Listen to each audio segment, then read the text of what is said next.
The proposed rail line, called the Purple Line, will run right through here to this Silver Spring stop on its path through the Maryland suburbs. But 70-year-old actions are affecting today's decisions, and it's anything but business as usual. My maternal grandparents, my paternal great-grandparents, and I also lost my aunt, my father's sister. The suffering didn't end in the gas chambers and the crematoria of Auschwitz.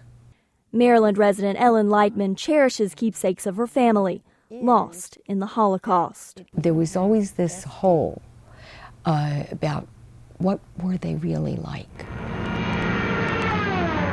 During World War II, France was overrun by German troops, and French trains and rail employees were placed under Nazi control.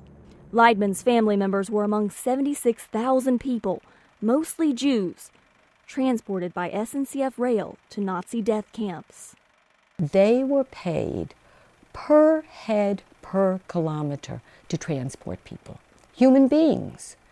They were complicit and they need to be held accountable. SNCF did not do it. The Nazis did it.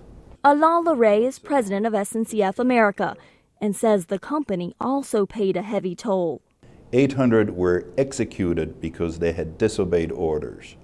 Another 1,200 were deported and murdered in deportation.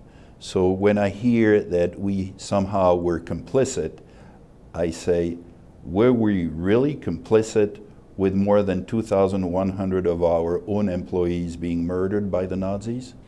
International agreements between France, which controls SNCF, and other countries have already provided remedies for Holocaust victims. International law professor Mark Lagon. It is actually the French government that needs to get off the dime and provide for the U.S. what it has for 4 other countries. Some worry that pushing SNCF to pay reparations now could damage current French-American negotiations. I feel the opposite. It's, in a sense, the bad cop that allows negotiation to take place successfully with a good cop in the executive branch. For SNCF, billions are at stake ahead of fast-approaching bidding deadlines.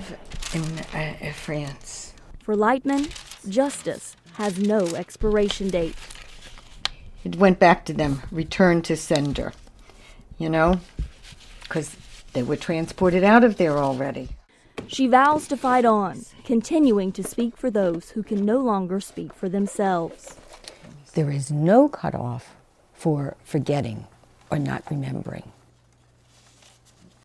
Officials involved in the negotiations hope to settle the dispute on Holocaust reparations for U.S. citizens by the end of summer. That is well within the time frame for finishing the new line here, since the winning bid will be selected in 2015. Reporting in Silver Spring, I'm Carla Babb, VOA News.